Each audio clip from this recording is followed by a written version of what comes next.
Nightwing assigned Batman to steal a mother box. After surviving the wrath of Brainiac Queen and John Kent, Batman paid Catwoman a visit, telling her that he needed her to help him save the world by stealing Amanda Waller's mother box. So Catwoman asked him what the plan was, and Bruce explained that the mother box was on the hidden island of Okinawa, so they needed to go there under forged identities, posing as private military contractors in order to get on the inside of Waller's operation since she was working for the government. But before going through with this, Bruce let her know that this mission could be suicide because Amanda's new Suicide Squad, consisting of Black Alice, Deadeye, Clock King, and Bizarro, would also be on this island. Under their new identities as Mr. Blackwell and Miss Tessworth, Bruce scored a meeting with the island's general, but Selina, on the other hand, wasn't allowed in the meeting because the things they'd be discussing were highly classified. So while she began to explore the island by herself, Bruce bribed the general with $4 million so they could have a private section of the island all to themselves. He basically made up a lie, expressing that the reason they needed it was because he needed to train his soldiers, but in reality, it would allow him and Selina to search for Amanda's mother box. However, Catwoman was already getting one step closer to finding it, because after stealing a soldier's uniform, she was able to find Amanda's Suicide Squad and then follow their trail. After accepting the bribe money, the general took Bruce to a remote location that was on the island that would serve as his new so-called training ground. But almost immediately upon their arrival, Bruce revealed his true hand by getting into the Batsuit and putting the general down.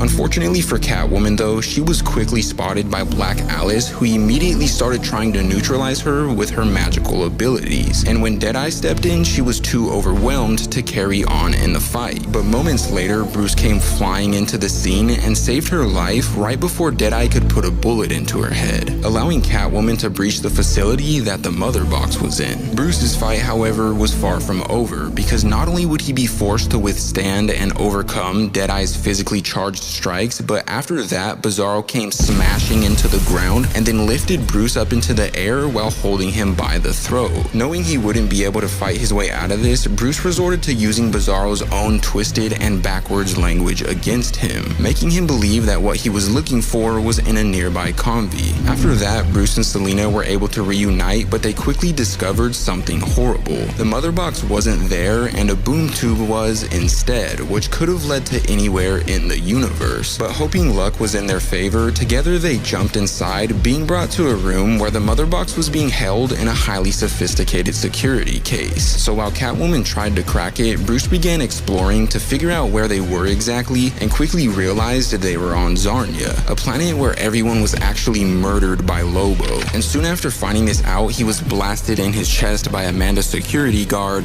Gunsmith. And on top of that, Catwoman was then blasted out of the building by an explosion triggered by the security case, but that wasn't all, because moments later, Bizarro and the other squad members came through the boom tube and not like that, I did not mean it like that, but they came through the boom tube and then began marching directly towards them. But sadly, that's where this issue comes to an end, guys, but if you want more absolute power, let me know in the comments down below.